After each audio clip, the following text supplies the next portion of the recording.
Shalom guys, welcome to Youth Community Online Service. Gimana nih kabar kalian semua? Semoga tetap sehat dan selalu dalam perlindungan Tuhan ya. Oh ya teman-teman, jangan lupa untuk terus ikuti protokol kesehatan yang sudah ada dan membantu upaya pemerintah dalam pencegahan penyebaran virus COVID-19 ini. Teman-teman juga bisa follow Instagram Youthcom di @gbps.youthcom dan juga bisa like dan subscribe di channel YouTube Youthcom GBPS. Dan jangan lupa aktifin lonceng notifikasinya ya. Nah, buat teman-teman yang sedang ada perkumpulan atau butuh bantuan doa, kalian bisa kontak nomor di bawah ini. Aku juga mau ngingetin teman-teman untuk join cash, dimana di cash ini kita bisa saling menguatkan, membangun, dan mengingatkan satu sama lain, juga bisa ngelakuin hal seru lainnya loh. Jadi topik minggu lalu yang dibahas adalah tentang kesucian. Kita diingatkan untuk terus hidup suci dan murni di hadapan Tuhan, karena terkadang kita melakukan sesuatu hanya karena keinginan atau ketakutan kita semata. Nah, maka dari itu, kita harus terus berusaha untuk menjadi pribadi yang mau melakukan segala sesuatu hanya untuk Tuhan. Contohnya saja saat kita memberi. Kita jangan memberi karena kita menginginkan sesuatu, tapi kita memberi murni sebagai rasa ucapan syukur atau rasa terima kasih kita kepada Tuhan. Seperti yang Koyo bilang minggu lalu, bahwa hidup sesuai dengan kehendak Allah itu memang tidak mudah, tetapi bukan berarti tidak bisa. Teman-teman pasti sudah penasaran kan, topik apa aja sih yang bakal dibahas 1 bulan ke depan? Yuk kita sama-sama dengerin Leader Message. Salam Youthcomers, tak terasa kita sudah sampai di bulan terakhir di tahun 2020. Tahun ini memang bukan tahun yang mudah, karena seluruh dunia, seluruh umat manusia merasakan masalah yang sama atau merasakan hal yang sama akibat pandemi COVID-19.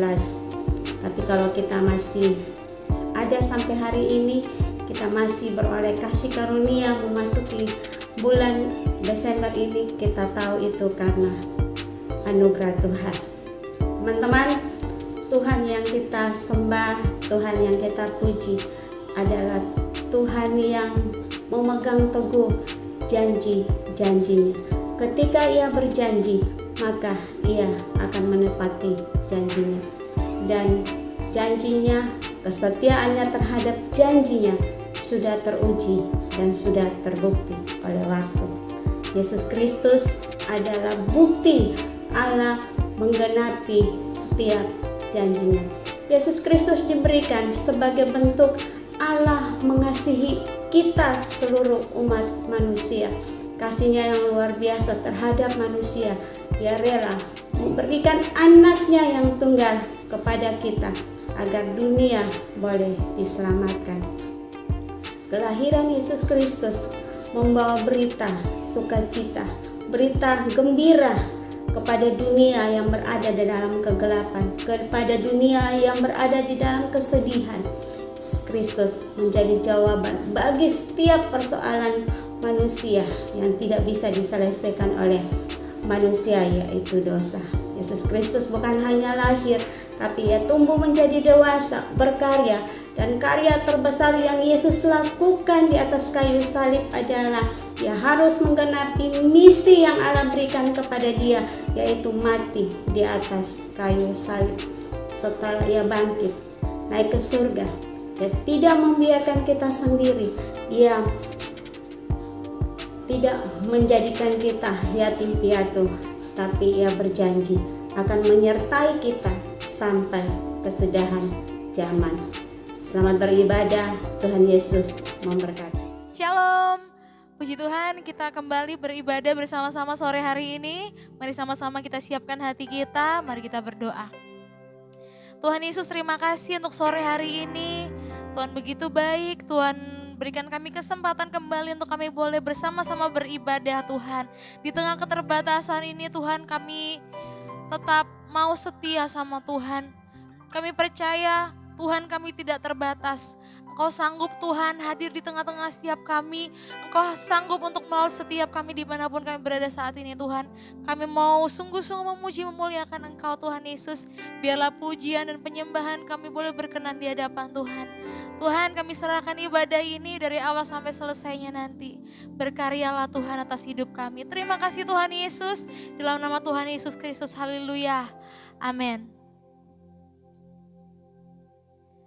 Mari sama-sama kita mau memuji Tuhan, kita mau bersorak, kita mau nyatakan kalau Tuhan satu-satunya juru selamat dalam hidup kita. Haleluya.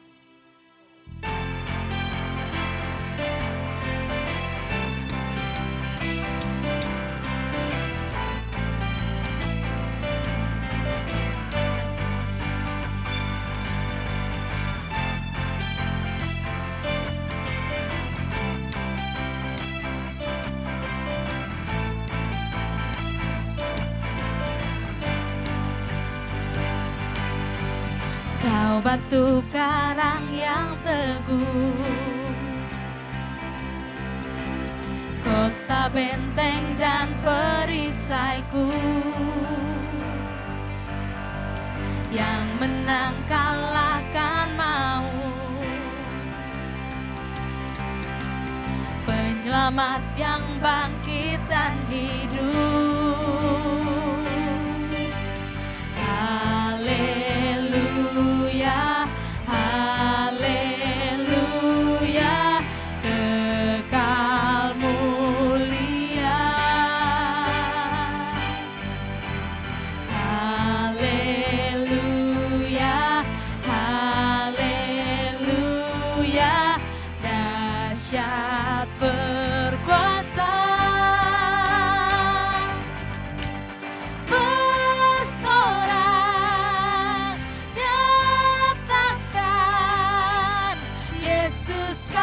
Tuhan, Kau Raja pemenang, bersorak,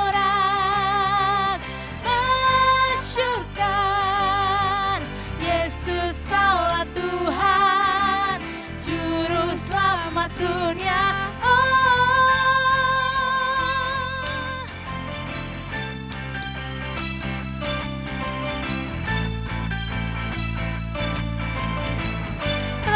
Yesus, Kau Yesus batu penjuru, dari mula keselamatanku, yang menang kalahkan maut, penyelamat yang bangkit dan hidup. Haleluya. Haleluya, haleluya, kekal mulia.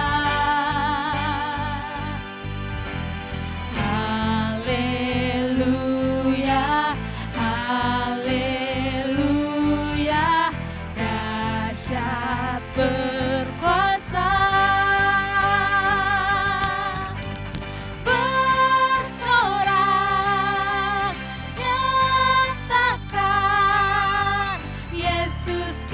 Tuhan, Kau Raja pemenang, bersorak,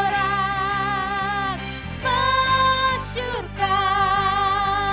Yesus Kaulah Tuhan, Juru Selamat.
Tuhan, Juru Selamat dunia, agung dan perkasa, megah dan berjaya.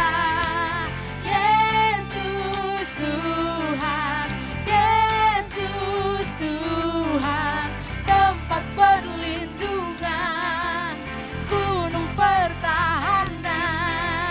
Yesus Tuhan, Yesus Tuhan. Haleluya, haleluya. Tuhan, Engkau satu-satunya perlindungan kami. Engkau gunung pertahanan kami, Tuhan. Tidak ada yang lain yang kami andalkan selain Engkau, Tuhan Yesus. Kami rindu, Tuhan. Hidup kami boleh semakin hari boleh semakin mengenal Engkau. Boleh semakin mengenal apa yang menjadi isi hati Tuhan untuk setiap kami.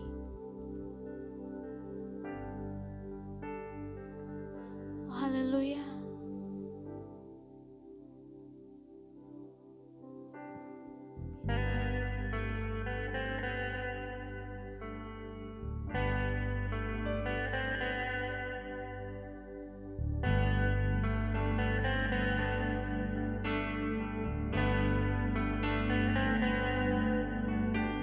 Bila ku buka mataku dan lihat wajah-Mu, ku terkagum.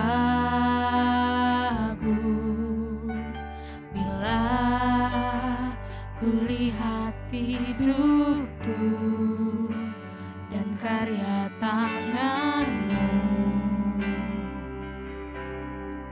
ku tersanjung karena semua yang baik dalam hidupku, itulah karya-Mu. Kau beri kesempatan yang baru, dan ku ingin mengenal-Mu, Tuhan, lebih dalam dari semua yang ku kenal. Tiada kasih yang melebihi-Mu. Ku ada untuk menjadi penyembah-Mu.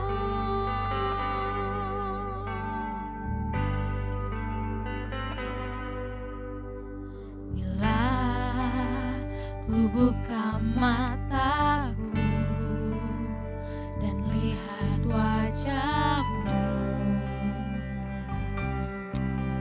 ku terkagum. Bila ku lihat hidupku dan karya tangan-Mu, ku tersanjung karena semua yang baik dalam hidupku, itulah karya-Mu, itulah karya-Mu. Kau beri kesempatan yang baru, dan ku ingin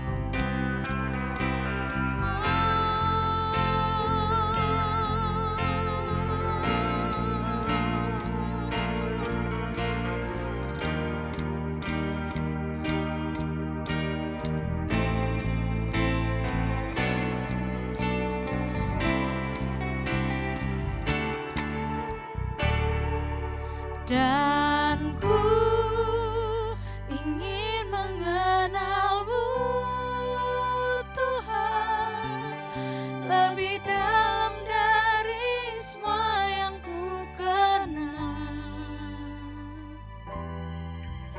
Tiada kasih yang melebihi-Mu. Ku ada untuk menjadi penyembah-Mu. Dan ku ingin mengenal-Mu Tuhan, lebih dalam dari semua yang ku kenal. Tiada kasih yang melebihi-Mu. Ku ada untuk menjadi penyembah-Mu. Ku ada untuk menjadi, ku ada untuk menjadi, ku ada untuk menjadi penyembah-Mu.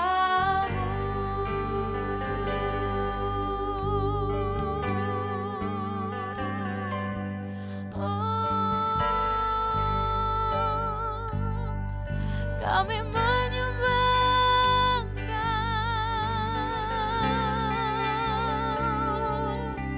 oh Yesus.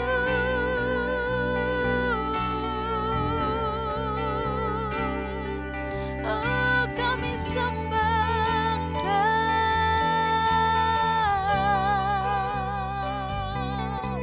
oh Yesus.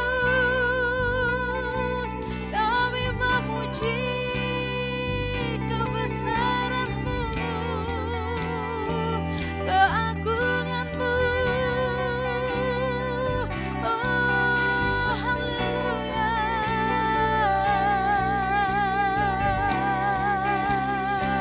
Oh, haleluya. Haleluya. Yesus, kami sembah Engkau. Oh,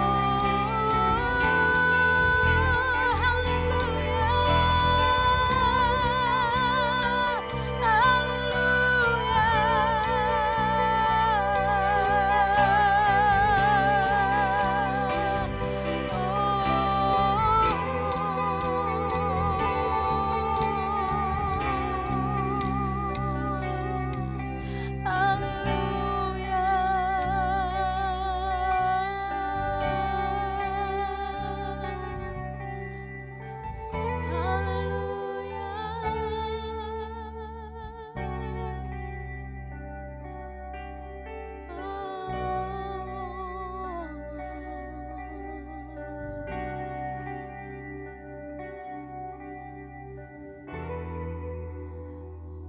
Oh Yesus, kami bersyukur kami punya Tuhan yang luar biasa dahsyatnya seperti Engkau. Bila kami lihat kami boleh ada sebagaimana kami ada saat ini Tuhan, itu semua karena Engkau Tuhan Yesus. Tuhan yang memelihara hidup kami, Tuhan yang begitu mengasihi kami. Tuhan, kami bersyukur kami punya Tuhan yang luar biasa seperti Engkau Tuhan. Ajar kami untuk selalu boleh dekat dengan Engkau. Biarlah setiap kami boleh semakin hari semakin mengenal apa yang menjadi mau Tuhan dalam hidup kami. Semakin hari kami boleh semakin jadi anak-anak Tuhan yang taat sama Tuhan. Pimpin setiap kami Tuhan Yesus. Saat ini kami mau dengarkan firman-Mu Tuhan. Kami mau jadi anak-anak yang dengar-dengaran. Kami mau belajar lebih lagi memahami firman Tuhan. Biarlah Tuhan kami boleh mendengarnya dengan baik dan kami boleh melakukannya dalam hidup kami Tuhan. Beri kami hikmat untuk kami dapat mengerti Tuhan apa yang menjadi mau Tuhan dalam hidup kami. Terima kasih Tuhan Yesus. Kami berdoa dalam nama Tuhan Yesus Kristus. Haleluya. Amin. Shalom saudara-saudara semua, kita kembali lagi dan saya sungguh bersyukur bisa bertemu dengan saudara-saudara semua. Saya berharap kita semua dalam keadaan yang sehat, dalam berkat anugerah Tuhan. Ya, pandemi ini masih belum berakhir dan kita tetap menaruh harapan kita kepada Tuhan, kepercayaan kita kepada Tuhan, biar Tuhan campur tangan menyelesaikan semuanya ini dengan sebaik-baiknya seturut rencana dan kehendak-Nya. Dan saat ini saya akan menyampaikan sharing kepada semua rekan-rekan, pada saudara-saudara semua. Kita ketahui bahwa di akhir tahun ini kita sudah hampir melewatinya hampir setahun ya. Ini sudah memasuki bulan Desember. Kurang beberapa minggu lagi kita sudah akan mengakhiri tahun 2020, kita akan memasuki tahun 2021. Dan banyak hal yang kita bisa pelajari dari sepanjang tahun ini, ya, baik suka maupun duka, keadaan-keadaan yang mungkin bagi setiap orang, kebanyakan orang ya, mengalami kesusahan, mengalami tidak sesuai dengan ekspektasinya, gitu ya, tidak sesuai dengan harapannya. Segala hal yang sudah direncanakan di tahun awal, gitu ya, tahun 2020, di awal-awal tahun itu sudah direncanakan semuanya, di planning untuk selama 1 tahun, ternyata pudar dengan begitu saja dengan keadaan yang seperti saat ini, seperti pandemi corona. Ada juga saya melihat rekan-rekan saya sendiri di pekerjaan juga mengalami hal yang serupa gitu ya. Ada yang ditinggal sama orang terkasihnya, ada yang ditinggal sama orang tuanya, suaminya, ada yang ditinggal dengan saudaranya, bahkan di rekan-rekan sepelayanan pun ada yang ditinggal sama orang tuanya seperti itu. Dan banyak hal gitu ya, bukan hanya ditinggal oleh orang terkasih, tapi juga pekerjaan gitu ya. Ada yang sudah mulai tidak bekerja lagi, mereka mulai dirumahkan, itu juga terjadi di tempat saya bekerja juga. Dan banyak hal ya, dan juga ada planning-planning, kita mau buka usaha nggak jadi gitu ya. Mau bahkan kita bertemu tatap muka untuk beribadah seperti saat ini pun juga nggak bisa gitu ya. Dan nanti Natal juga, kita akan Natalnya juga secara online, tidak bisa bertatap muka secara langsung. Sesuatu yang berbeda, sangat berbeda sekali di tahun 2020 dan kita juga nggak tahu sampai kapan ini akan berakhir. Tapi satu hal yang harus kita pegang bahwa kita punya Tuhan yang luar biasa. Dia Tuhan yang tidak pernah meninggalkan kita dan kasih setianya tetap berlangsung menyertai kita. Bahkan firman Tuhan berkata, kasih setia Tuhan akan terus berlanjut sampai kesudahan zaman ini, menyertai setiap orang yang percaya kepadanya. Nah, pada saat ini saya mau sharingkan kepada semua rekan-rekan tentang janji Allah, penggenapan janji Allah. Kita ketahui bahwa pada saat manusia jatuh dalam dosa, nanti teman-teman bisa baca di dalam Kejadian pasal 3,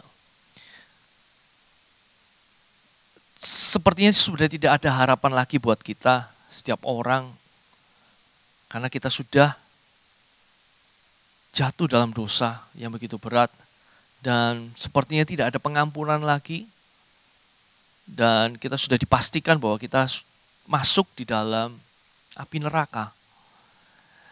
Tetapi kita punya Allah yang begitu mengasihi kita. Dia menciptakan kita bukan hanya untuk dibuang, setelah kita bersalah, dibuang, masuk dalam neraka, habislah kita, enggak. Tapi dia berkata bahwa kita ini seperti biji matanya, orang yang dikasihinya, ciptaannya Tuhan serupa segambar dengan Tuhan.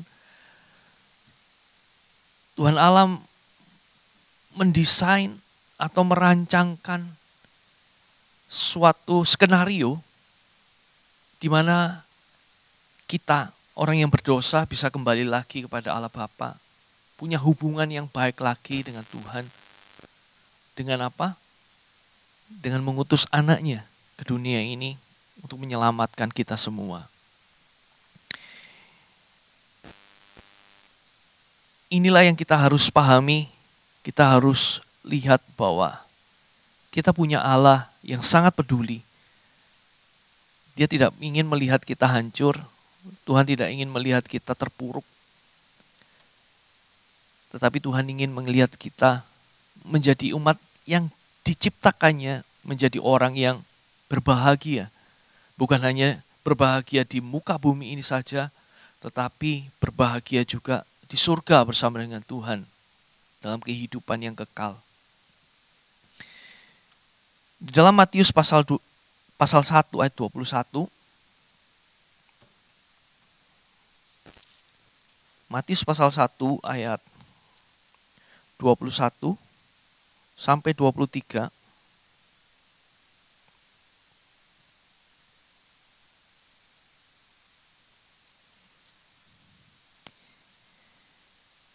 Matius 1 ayat 21 dikatakan, ia akan melahirkan anak laki-laki dan engkau menamai dia Yesus, karena dialah yang akan menyelamatkan umatnya dari dosa mereka. Hal itu terjadi supaya genaplah yang difirmankan Tuhan oleh Nabi. Saat ini kita membaca di dalam perjanjian baru, tetapi sesungguhnya dalam perjanjian lama, di dalam Yesaya pasal 9, itu sudah dinubuatkan. Dan bahkan dalam sebelumnya pun, di dalam Mika pasal 5, itu juga sudah dinubuatkan bahwa akan ada satu Mesias, akan satu penyelamat yang akan menyelamatkan umat manusia dari dosa-dosanya, di mana umat manusia itu akan bisa kembali lagi bertemu dengan Allah Bapa dengan begitu intimnya, gitu ya, tanpa ada halangan dosa yang mengikat umatnya. Dikatakan di dalam Matius pasal 1 ayat 21 dikatakan, ia akan melahirkan anak laki-laki dan kau akan menamai dia Yesus, karena dialah akan menyelamatkan umatnya dari dosa. Dan hal itu supaya genaplah yang difirmankan Tuhan. Inilah yang bisa kita lihat bahwa Tuhan merencanakan yang terbaik, selalu yang terbaik di dalam kehidupan setiap kita. Tidak ada rancangan Tuhan, rancangan yang jelek dalam kehidupan kita. Tapi Tuhan selalu merencanakan hal yang terbaik. Manusia bisa lupa akan janjinya, ya. Manusia bisa lalai akan janjinya. Manusia bisa tidak menepati janjinya, ya. Mungkin karena tidak tepat waktu, ya. Karena waktu, karena tempat, jadi orang bisa melupakan janjinya. Ya. Atau dia lalai akan janjinya karena apa? Karena keadaan, lingkungan. Ya. Atau orang tidak bisa menepati janjinya karena apa? Tidak bisa memberikan keuntungan bagi dirinya. Jadi dia membatalkan janji yang sudah disampaikan kepada orang tersebut. Karena tidak ada untung. Tidak ada untungnya buat dia gitu. Nah, orang bisa mengingkari semua janjinya dengan berbagai alasan. Tetapi Tuhan tidak pernah mengingkari janjinya. Dan tidak ada alasan buat Tuhan untuk mengingkari janjinya. Semuanya itu tidak berlaku kepada Tuhan Allah. Karena tercatat dalam Alkitab ada 1260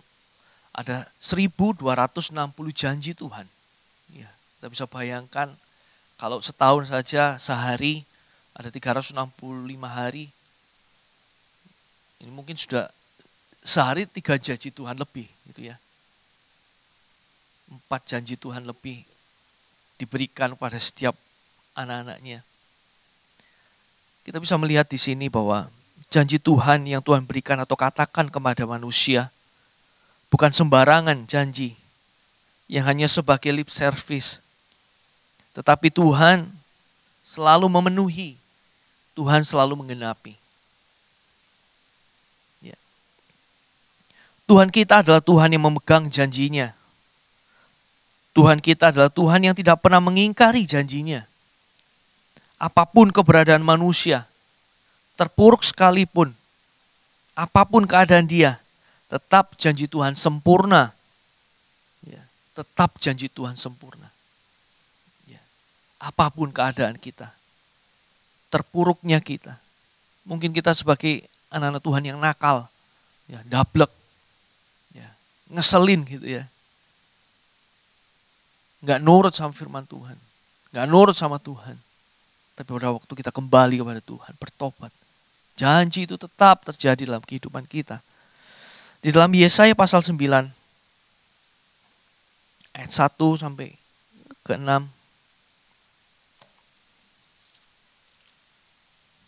Yesaya pasal 9, ayat 1 sampai 6.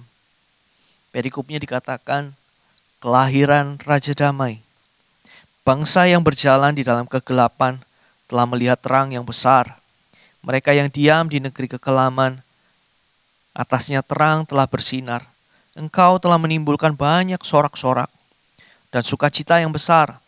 Mereka telah bersukacita di hadapanmu seperti sukacita di waktu panen, seperti orang bersorak-sorak di waktu membagi-bagi jarahan.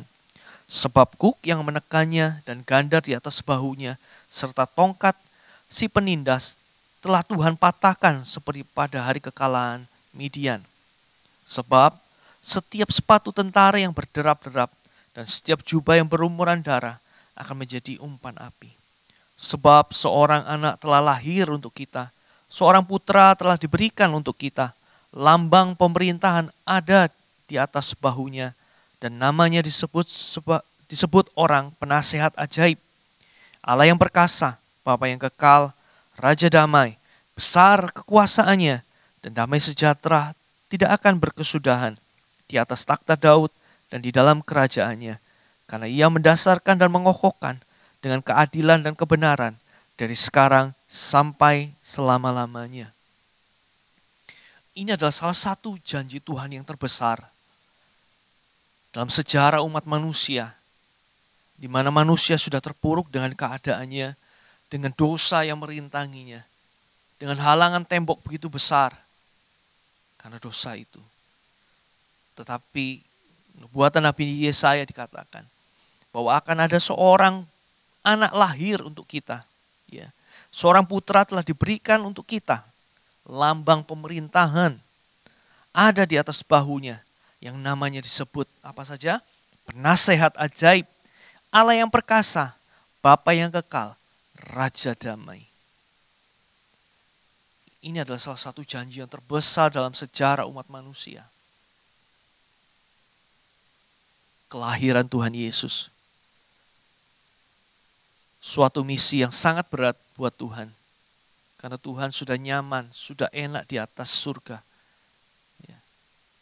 Dan dia harus turun, mengambil rupa seorang manusia, seorang hamba. Untuk apa? Untuk menyelamatkan setiap kita umat yang berdosa. Ini adalah salah satu bentuk penggenapan janji Allah bagi setiap umat manusia. Begitu kasihnya Tuhan atas kita semua. Ada hal yang luar biasa ya. Kemarin pun saya juga mendengarkan sharing di tempat di mana saya bekerja. Salah satu pimpinan saya menyampaikan ayat ini gitu ya. Dia berkata membahas tentang Yesaya pasal 9 ayat yang ke-5. Di situ dia membahas dua hal. Penasehat ajaib dan Allah yang perkasa. Dikatakan beliau menyampaikan bahwa penasehat ajaib. Jadi dalam bahasa aslinya itu artinya dia memberikan nasihat bukan hanya sekedar nasihat, tetapi nasihat yang Tuhan berikan, masukan yang Tuhan berikan, jalan keluar yang Tuhan berikan, itu melebihi ekspektasi kita manusia berpikir. Jadi nasihat yang Tuhan berikan dalam setiap orang-orang yang percaya pada Tuhan, itu melebihi apa yang manusia pikirkan. Jadi seperti yang dikatakan bahwa apa yang gak pernah kamu pikirkan, apa yang gak pernah kamu lihat, apa yang gak pernah kamu dengar, apa yang gak pernah timbul dalam hati kita, itu disediakan sama Tuhan dan itu memang benar. Dan salah satunya ini dalam bahasa aslinya, dalam bahasa Ibrani, dikatakan bahwa penasehat ajaib. Dia memberikan nasihat melebihi ekspektasi manusia, melebihi dari pemikiran manusia. Dan dikatakan juga bahwa sebagai Allah yang perkasa ini dilambangkan sebagai seorang bala tentara, pasukan yang gagah perkasa, yang akan melawan musuhnya dengan segala keberaniannya, dengan segala kemampuannya yang hebat, dengan kemampuan yang dia miliki gitu ya. Dan inilah yang Tuhan akan berikan dalam kehidupan kita. Dia akan menyempurnakan kehidupan kita. Dia akan memberkati kehidupan kita. Gitu ya. Sekali lagi, Tuhan tidak pernah lalai akan setiap janjinya. Tuhan tidak akan pernah lupa akan setiap janjinya. Dan dia selalu menepati janjinya. Dan salah satu janji terbesar dalam sejarah umat manusia, Yesaya pasal 9 ini. Di dalam Mika pasal 5 ayat 1-3 saya juga akan sampaikan pada semua rekan-rekan. Mika pasal 5 ayat 1-3.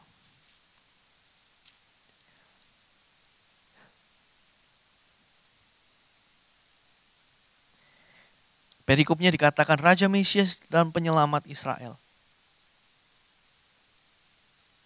Tetapi engkau, hai Betlehem Efrata, hai yang terkecil di antara kaum-kaum Yehuda,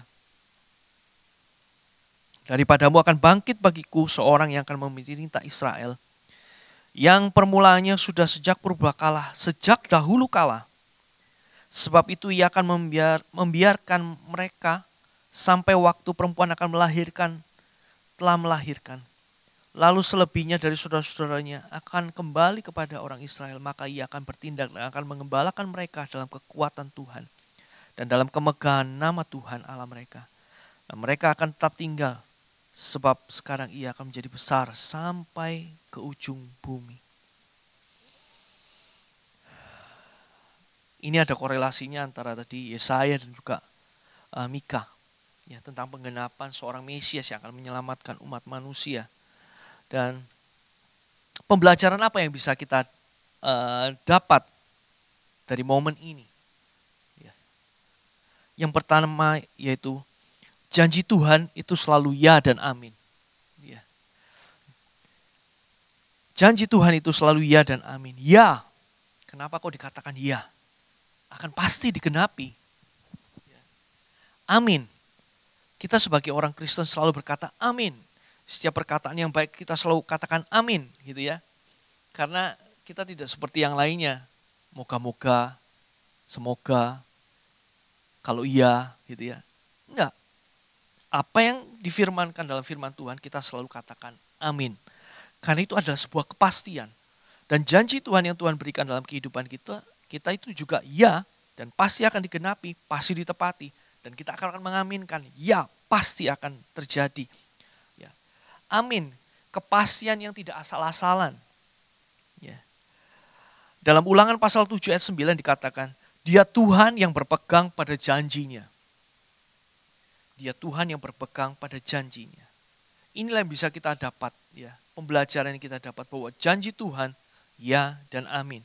Ya pasti ditepati, amin. Kepastian yang tidak asal-asalan, kepastian yang pasti terjadi dalam kehidupan kita karena Tuhan yang berpegang pada janjinya. Pembelajaran yang kedua yang bisa kita dapat bahwa janji Tuhan adalah janji yang murni.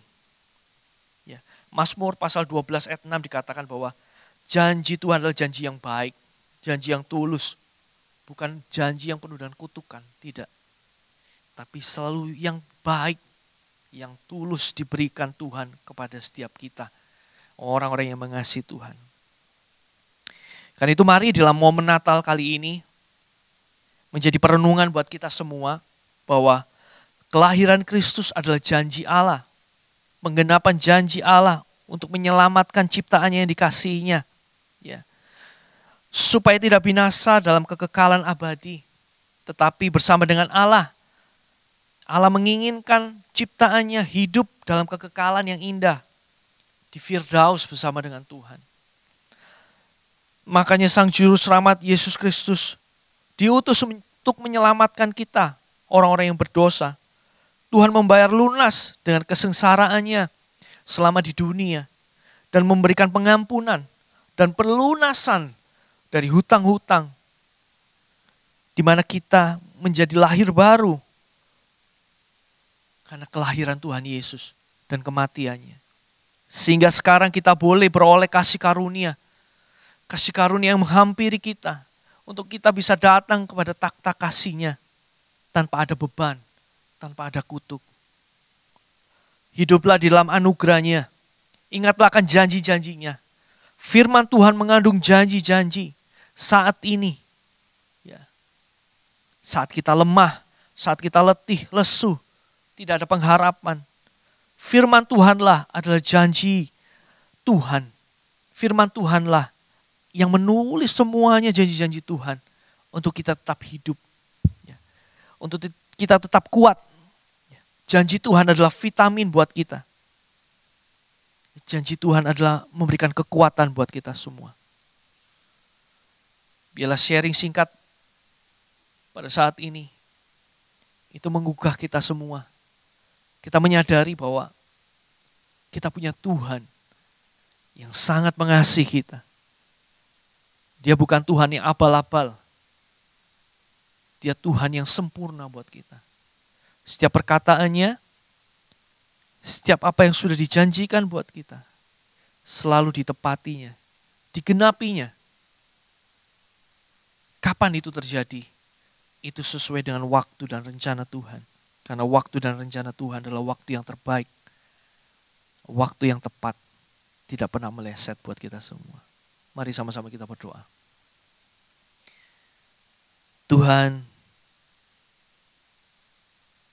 saat kami melihat diri kami, betapa kami tidak bisa apa-apa tanpa Engkau. Kami memiliki keterbatasan. Kami memiliki banyak hal kekurangan Tuhan. Tapi kami bersyukur kami orang yang berdosa ini diselamatkan oleh Engkau. Kami ditebus oleh darah-Mu Tuhan. Kelahiran-Mu menjadi momen di mana kami bisa kembali bersama dengan Allah Bapa tanpa ada halangan dosa. Karena misi yang berat yang Kau lakukan di dunia ini adalah misi penyelamatan buat kami orang-orang yang berdosa. Terima kasih buat kemurahan-Mu Tuhan. Terima kasih buat berkat-Mu.